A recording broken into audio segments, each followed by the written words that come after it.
Hola amigos, bienvenidos a Voz Democrática, el podcast del diputado nacional por Alianza País, Pedro Martínez.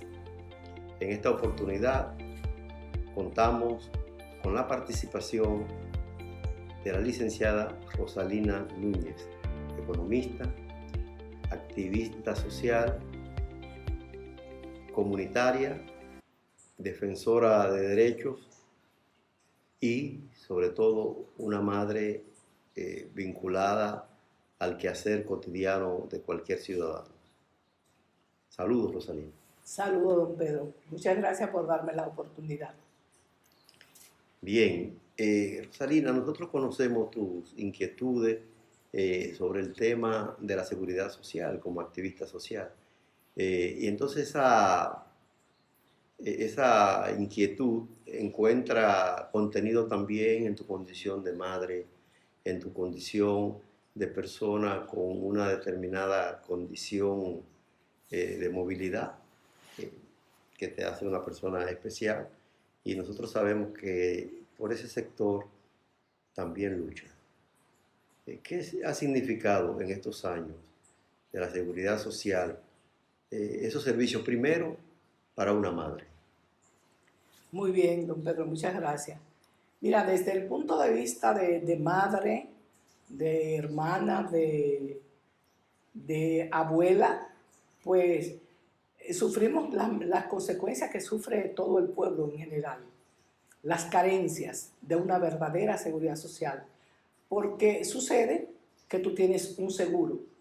Yo tengo un seguro, mi nuera tiene un seguro, mi hijo tiene un seguro pues, en consecuencia, pero los seguros en este país tienen una peculiaridad, que te dicen, eso no te lo cubro. La clásica palabra no te cubro, que para nosotros implica que si tienes una consulta con un especialista, tienes que pagar 2,000 o 3,000 pesos, porque el seguro no te cubre. Pero si tienes que comprar medicamentos, que te cubre 8,000 pesos al año, entonces tú tienes que pagar de tu bolsillo el gasto complementario, lo que llamamos el gasto de bolsillo, que termina siendo o termina arruinando a cualquier familia cuando tú tienes una enfermedad o cuando tienes una condición. Por ejemplo, en el caso mío, yo soy una persona con discapacidad que la cotidianidad me demanda muchas más cosas, muchos más medicamentos, aditamentos, materiales gastables, toda una serie de cosas que no lo cubre la seguridad social. Entonces, yo entiendo que esos son de los principales problemas de la seguridad social. Justamente, saliendo del plano estrictamente personal, que es el que más uno siempre conoce, sin embargo, tu condición de activista por los derechos de la persona con discapacidad te lleva al conocimiento de muchas situaciones. ¿Cuáles son las situaciones más difíciles, más frecuentes que se le presentan a las personas con esta condición? Mira, yo represento a la Asociación de Personas con Discapacidad Físico-Motora, a SODIFIMO, a la Federación Nacional de Discapacidad de República Dominicana, que aglomera unas 60 organizaciones. A SODIFIMO también tiene presencia a nivel nacional. Y además, mi propio quehacer laboral me vinculó mucho con el sector. Yo trabajé por más de 10 años en el Consejo Nacional de Discapacidad como encargada de promoción social o asistencia social, como se llamaba entonces, y eso te vincula con la gente.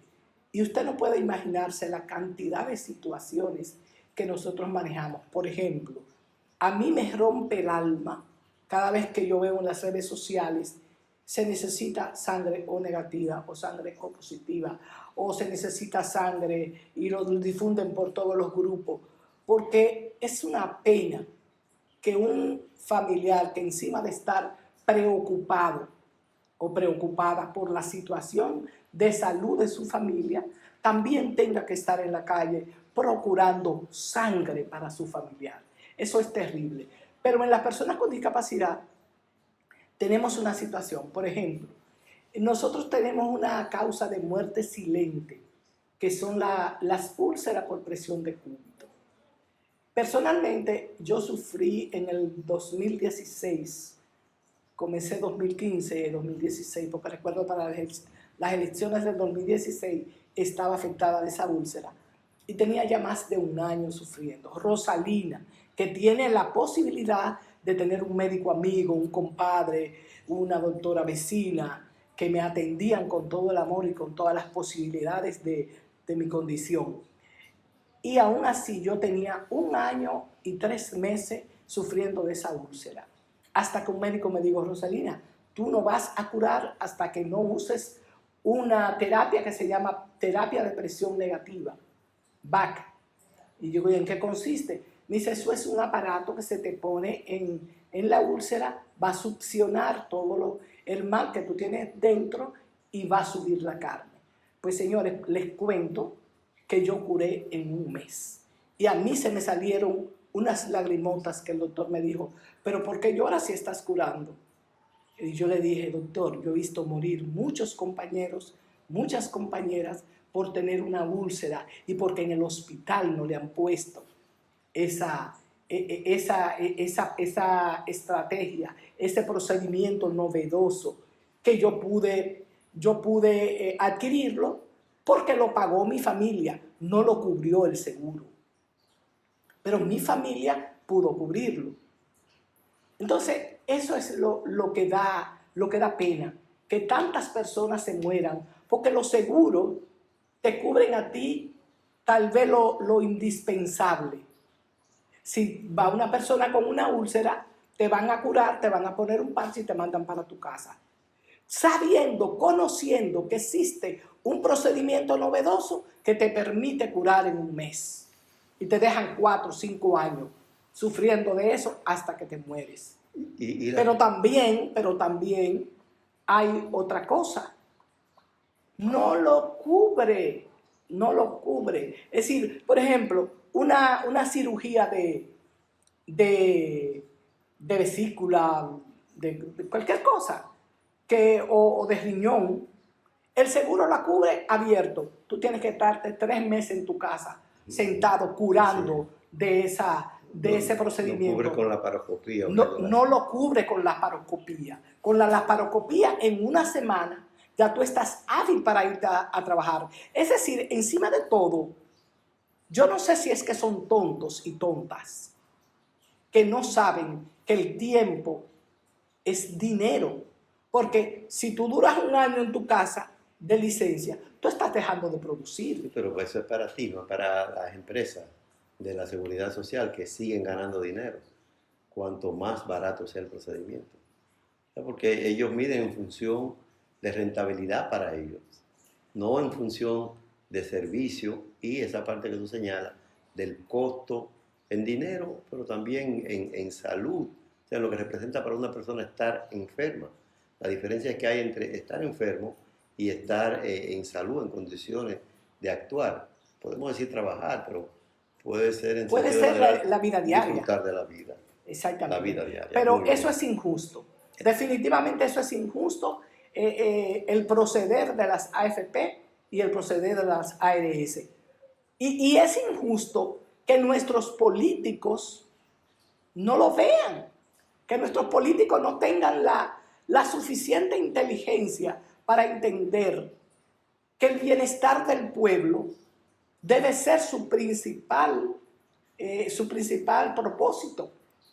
Agradezco que usted está en ese camino como diputado de la República, pero yo pienso que realmente deberían motivarse muchas más personas, porque la seguridad social, un verdadero sistema de seguridad social que garantice derechos a la gente y no ganancias a las AFP y a las ARS, tendría que ser un propósito general de todos los diputados, las diputadas, los senadores, las senadoras que fueron electos por el pueblo y deberían trabajar para el pueblo. Mira, una cosa importante, esa ley de seguridad social, la 8701, contempla aspectos puntuales para las personas con discapacidad, para la discapacidad, digamos, congénita o para la discapacidad adquirida por efecto de alguna enfermedad o un accidente? Mira, el artículo 63 de la ley 8701 contempla una pensión solidaria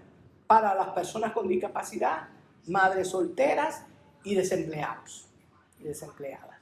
Bien, pero a 21 años, esas pensiones solidarias no existen. No existen. Si se han otorgado 50, 100 mil, es realmente mucho. No creo que hayan llegado a esa cantidad. Una vez un joven, un amigo, es decir, por relaciones primarias me llamó, él estaba trabajando en presupuesto y me dice: Rosalina, ¿cuánto tú crees que se deben incluir para las pensiones solidarias? Comenzamos con 50. Digo yo: oye, no tenemos nada, comienza con 50, a ver si las aprueban. Pero da pena que a 21 años todavía estemos padeciendo de eso. Y en salud, le puedo decir que en salud, por ejemplo, las personas con discapacidad, teóricamente, tenemos derecho porque tú tienes te dan un seguro subsidiado. Sí. Sin embargo, es un seguro para pobre y da medicina de pobre. Definitivamente. Definitivamente, tú vas a un hospital y el hospital no reconoce que ese seguro está siendo pagado por el gobierno y que por tanto tú tienes derecho a ser bien atendido, bien atendida. No, no, no. Te digo que es terrible. Cuando, por ejemplo, un día yo voy a un hospital, en ese momento no tenía seguro contributivo, fui a un hospital y me dice: ¿usted puede subirse a la cama? Y yo le dije: a la camilla. Y yo le dije: ¿tú crees que estoy en una filmación de una novela? No puedo. Debes ayudarme. Es decir, la sensibilidad y la actitud del personal médico hay que trabajarla en el país. Es terrible cuando tú vas, una mujer embarazada con discapacidad va, por ejemplo, a un consultorio. El consultorio, usted no cabe con la silla. O sea, y ya, entonces en ese plano, ya pasando del tema de la seguridad social al tema de la inclusión de las personas con discapacidad, de las personas que tienen una condición especial en cualquier área. Una condición de discapacidad. De una condición de discapacidad. De discapacidad en O sea, cualquier tipo. esta sociedad, estas ciudades, estos establecimientos, ¿han hecho algún tipo de arreglo para que ustedes se sientan incluidos? Mira, tenemos más de 30 años trabajando en construir ese proceso de inclusión, en trabajar en la accesibilidad, que es el mecanismo 100% potenciador de la inclusión. Porque si tú no tienes transporte accesible, tú no puedes desplazarte a ninguna parte. Si tú no tienes un espacio, calle con rampas en las esquinas, pero que también sean accesibles para las personas ciegas, para poderse desplazar, tú no puedes salir. Pero también para la persona sorda. Si tú no tienes un intérprete de lengua de señas, es lo más elemental en los programas de televisión, en los programas de noticias, donde se transmiten los temas importantes del país, cómo esas personas sordas se enteran de lo que está pasando. Hemos ido construyendo algo. Hace 20 años, 22 años, yo recuerdo que cuando comencé a trabajar en obras públicas, como supervisora de la accesibilidad en las obras en construcción, había una sola rampa en el Colegio El Millón, una rampa en la Facultad de Medicina, en el Paraninfo de Economía, que fue construida por necesidades específicas. La de Economía por Brunilda Amaral, claro, que era bibliotecaria en esa facultad y adquirió la discapacidad el 9 de febrero del 66. Entonces, por eso se construyó esa rampa. Y la del Millón por un joven de tercer año de bachillerato que sufrió un accidente y para que concluyera le hicieron una rampa. De ahí aquí realmente ha cambiado mucho eso. Hemos ido trabajando, pero todavía esta sigue siendo una ciudad agresiva una ciudad que no contempla no solo a las personas con discapacidad, es una ciudad que no contempla al peatón como un ente de derecho, como un ciudadano, una ciudadana, que tiene derecho a desplazarse por sus calles, por sus avenidas, con toda libertad y a disfrutar de los espacios públicos con libertad, con seguridad. En definitiva, esta es una ciudad poco amigable. Es una ciudad poco amigable. No solamente para la persona con discapacidad, sino para el ciudadano. Para el ciudadano de a pie. De a pie. Para el ciudadano de a pie. Bueno, yo creo que hemos tenido una buena entrevista. Te agradezco mucho, Rosalina. Y esperamos que podamos volver a conversar sobre otro tema. Muy bien, yo le agradezco a usted, diputado. Muchas gracias. Usted es honorable diputado. No olviden seguirnos en nuestras redes sociales. En Instagram, Pedro Martínez, _RD. En Twitter, P Martínez, _RD. Y en Facebook como Pedro Martínez. Hasta la próxima.